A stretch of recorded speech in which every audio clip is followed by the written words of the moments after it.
filler man. Nessa na wote men kadia no say filler court. Aye the filler court. Yaba ne aba what you say. Asema ye serious. Never more seriousness. There aye entertainment for funny side so side be ma ho. Atam ya bo apetita na me ka cho say na me lawyer Posse GH. Me lawyer Posse GH. Ye the filler court and the brow ha ampe de bedwa walai talai. Onya ene ensem beble na aba aye Ghana. Your coronavirus COVID-19 si shey mu so nanso ensem beef enna mase trend eye anum to mu beef ene say yes obi di asam na ensem no ye be kasa fa ya asam sa kwade ene eye shata wale asam no ha wa shata wale ede ne ho ebe fam no na onua me se ampaya ebedwa court no so ni aba no na menua ebe yes sultana give me I'm going for commercial break and I'll be right back. You know I my lawyer Posse we are about to generate the case to and ensure the correct situation to emphasizing the program so time you have it time you can go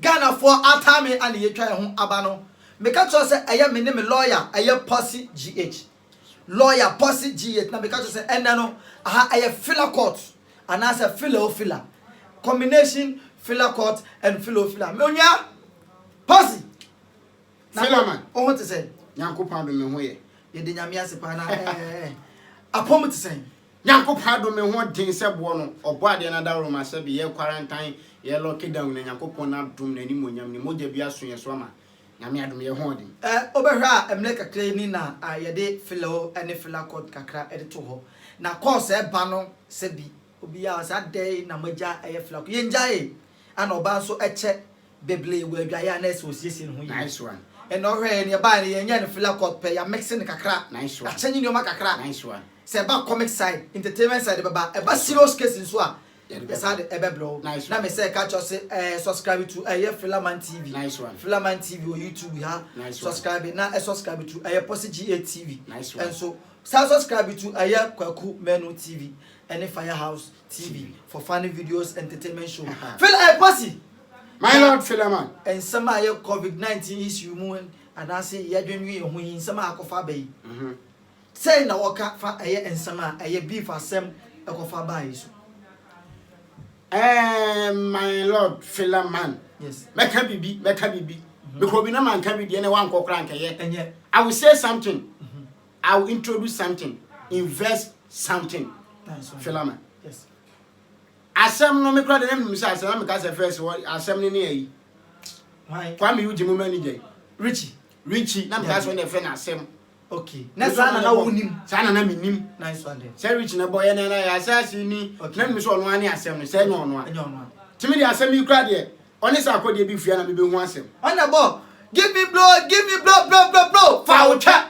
de e wo bio foul cha de e wo bio foul cha de e wo give me blow satan let me so na me femi ma me no me tale me ma me no fo ano oni ni gu ho me twegu me mu e pepa to na ntimi bisa se enti wa wote se so bia adese sa akode na sa akode minim se okra wo asam des no menye short class oti asem this no me te me hwe no Instagram okay I watch it out Instagram from some bloggers page and so many contributions enti na ohwa eye se o se sa akode be reply to asam edis no eye mom eye me de eye but because so sure I think who is the enka game ni mu no nipa o game ni mu na senka sa akode reply but some reply to Shatawale because before asem issue no kra no Shatawale edinka eba beef ebe di sa akode physically edidi akwabo a ni nyina strong man mu nyina ho be wom ba sa akode amma no nice one eye attention no sa akode fotimi twa video bi na skinny man aba be reply sanity enti enti na wo susu se sa akode an reply Shatawale no call reply asem Filaman o kan sa akode be ye video bi se o sinke a o mfi wo okay ana Shatawala yɛ o hena wo senke fa nkrofo ko ho na de foro sana wo adwe yo saa na sa akɔde kan ye okay nice one sa akɔde na adwe sɛ afi we di on pretty much Shatawala me fa no me ya atwede fa no ko ho foro ba wale fa we se miss bia so so obeforo ba obedi afi no okay matiwasi enti me asɛm ne de me hu asɛm de se na me sere I was laughing so his body is laughing after me. Do you know something? Rap ne mo adi anase mo me. Emu ha. Asem rap no ba tutu koko kra me koko mo du cha. Ene ti na me pese me ka kira o se na onum se mo ha. O kro hu se mo na ni kwan se sa akode be reply. Eno ni problem no. Eno ni problem. Ba onum se sa akode ade ba ko bi o ye shat pussy. Reply do reply o. Yes. Na e wo nkofo wo ha. Oh. David. Say great. Boba ba akwa bekum dipa be de wo. Sa akode se kan twa ni mu twa akire. What you say? Cut front and cut back. Enti na me busa se. Aiti Shatawale a ode ne ho beji asem ne mu. Eya asem no pe anase e di enti. Wale mpasse mo ese ntontom pe na asifi akode mfrema adom no. Ba se sa akode am ne di. Wa mo ni di bra.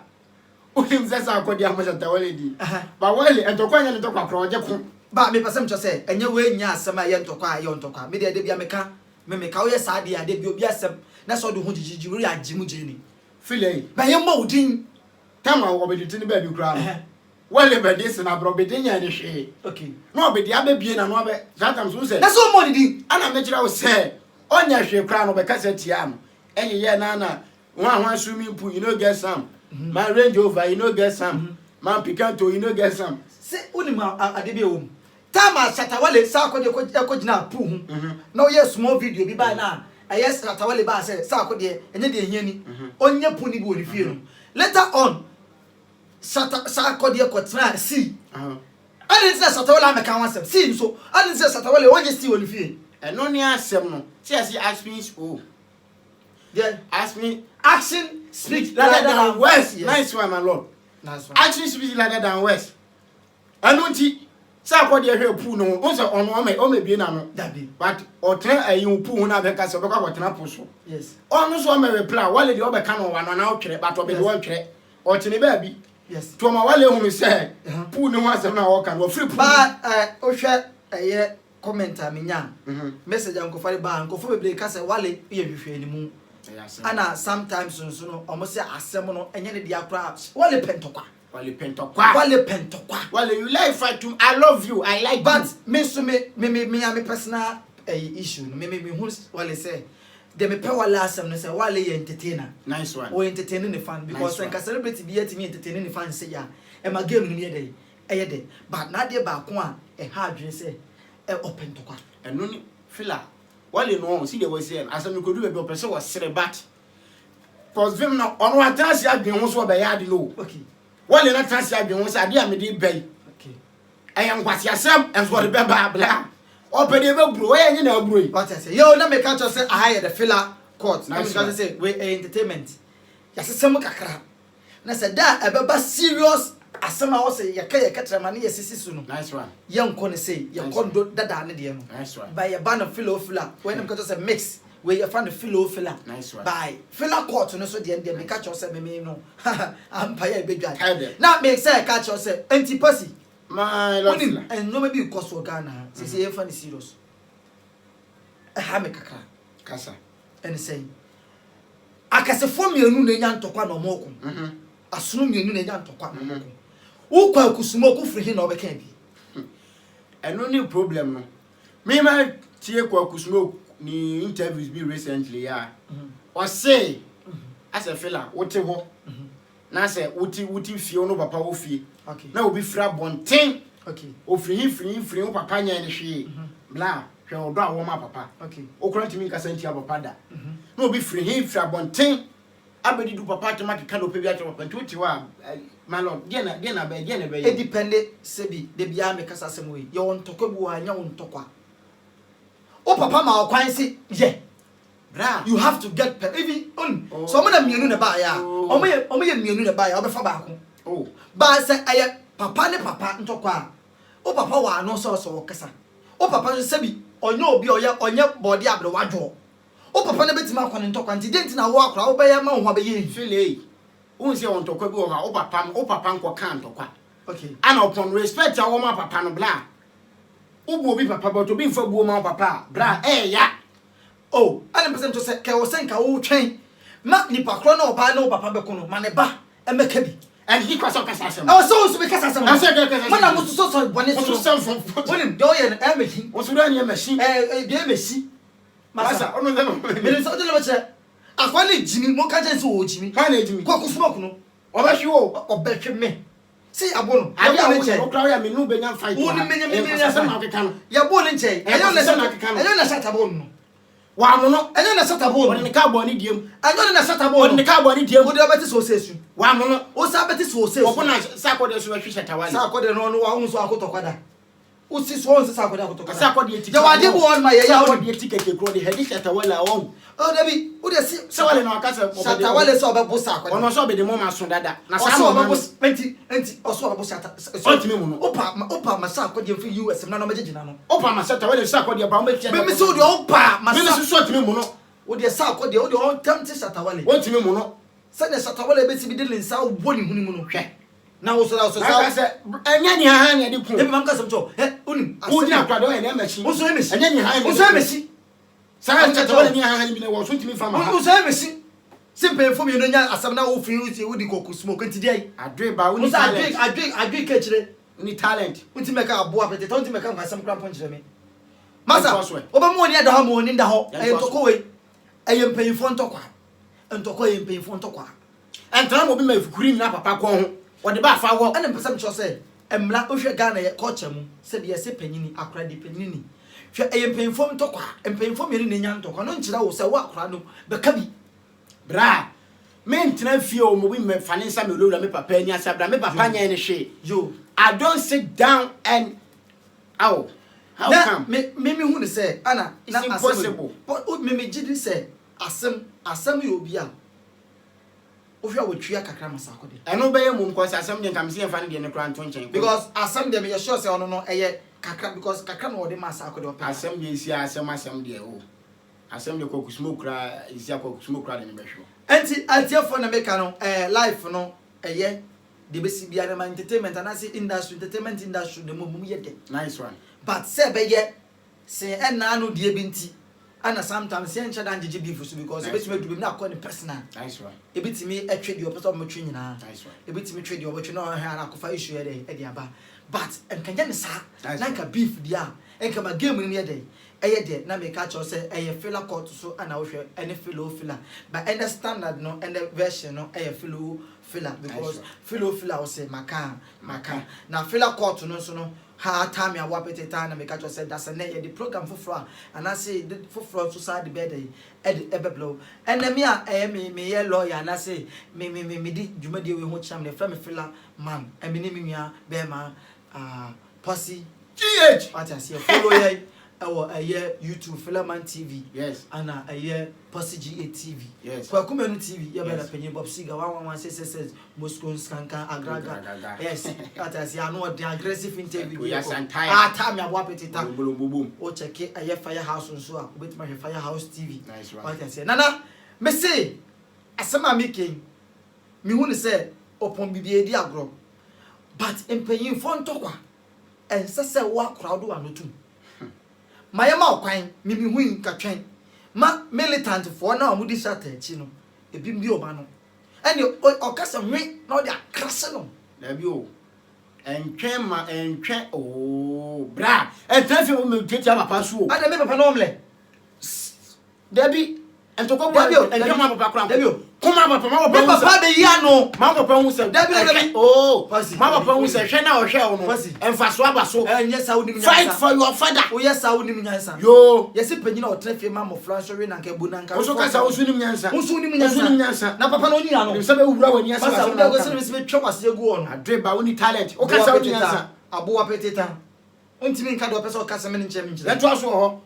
so bi so be de se kokusumo why obi be de se mentini nka kra minim ni din ono so ni hwan o ontimi so no de oni din so no so pe okon afro so no so pe high party as ye na Ghana what ni e ka cho say misro eye enwoma ekoso ama ewiase nyina ayesum no aye real yale ekoso no misro hwe ni ye eye COVID-19 no it's real. So ma weni enda ho rosa with soap and running water. Yes.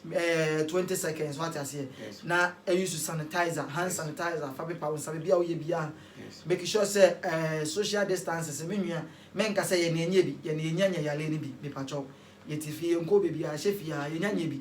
Ba wo abonten se bi obi ba wo nchen ukoto obi ade a make sure say social distances no eye adwuma obi hu so bi bo wa men hwe se nipa ne mfa ne sankata na no wan kata fa wo kwata de kata wo hore e ma ne nyansa no aka se wo hu yanka onua nyame bless o menim se eye de ono so betwam nyame pe ene nim de ye ma me no mienu yale ade a ehu owi asimpa se yale e be kan ahye edem because ade obi benya ho a efri yale na sebi bibi su betima ye wo so a efri yale ba se ye hwe ye na se ye ho ano kwan efri saa eye yale ba we ho a menim se nyankopon e de ye bedru akire mentena ho e ma na yale ni nyawo ne nku e ma premature dead de twem flu ablabo so sebi ye Ghana fo bibifo amu amana man mu China for more treatment on man mu shede menim se nyamenti bibia e be fine na posi e na YouTube na wo e de capture ye fans adofo fans ahefo mun follow ye sa ti de da mo ye mama mo hwe no yakopon kama koma o de nipa ye bia ye kan nipa 10 kwa ne be hwa enim se sa nipa 10 no mo doye yes ye da makoma so yakopon hira mo am wo abrochi mo am wo Ghana ba bibia la wo bia wiase ba bia wo bia yakopon hira mo Philaman TV e wo YouTube Posse GH TV e wo YouTube Philaman no FILAMAN na the TV na so Posse ni to POSSI GH na the TV na so what you say follow your Instagram at Posse GH at Philaman TV what na me catch say Phila court no asasha say de nice one and then amemu ago ama ho say na be ya woni beje no relax for the next show and dey ampaya me catch say ebedwa say e be ba na read na dey what's a man? Nobody is above the law. Let me tell you. Nobody is above the law. Let me tell you. From a bofla so paying for so. Nice one. O from o sabo somebody at the bama. Nice one. Say be omo call abonten so koye donation ye do omo so beba. Nice one. E bo bi edi ma ko ni nwumadi o ye de wo ye. Nice one. Ye won say be Ghana yin so aso ye ni. O see e bo na ba so awfla court so. Na me bless so Bob Siga baby o shede nyankopɔ ensha wo de. Oh, santo ya santa. Uni bichia ma Cynthia US ma Cynthia michia eye Prince Ajiman wo Italy ndo ameno kasa wa life michia eye Skilo Udi Junior ne mutos with no ra na me bless obi bia na koma pa Mr. Bana Henene na me bless obi bia am chia me boss ba ko Italy David wo Italy Brad David wo Italy yakopon nya okese yakopon on shawodin ana mechia obapa yi ni dino obapa ona your wife nana dabi me na me dem tin go Italy ni where they pay me dem ayi okay obapa and then Italy you say we go Italy a omro so because na me pe ni nim de ye okay eno so yes you nam form team ko sand so eno it is do Italy ni bu say o ye nipa dia na say normal Milo afini dino ye Italy o Vicenza sa ene so hu no enti ye ka se Nyankopon bless obi biala ene no ya me ka sa etenti because ye chia nkofo because ye nkofo bla ye bia ma ye se bi wa o hwe me no se bi de bia manage se o hwe me yes yes no Abigail obapa Abigail Abigail nice one what I said nyame nshi obi biala Mr. Ishmael what I say yele multimedia already atami abo apetita nkofo bia boy from Ashase nyame nshi obi bia from day 1 to this end what I say yes abeto aso na enche yale no so betwem nice one na etwem a de normal eye powerful kwane de be nice one nyame nshira so nya ble ama nyame nka ho atami abo apetita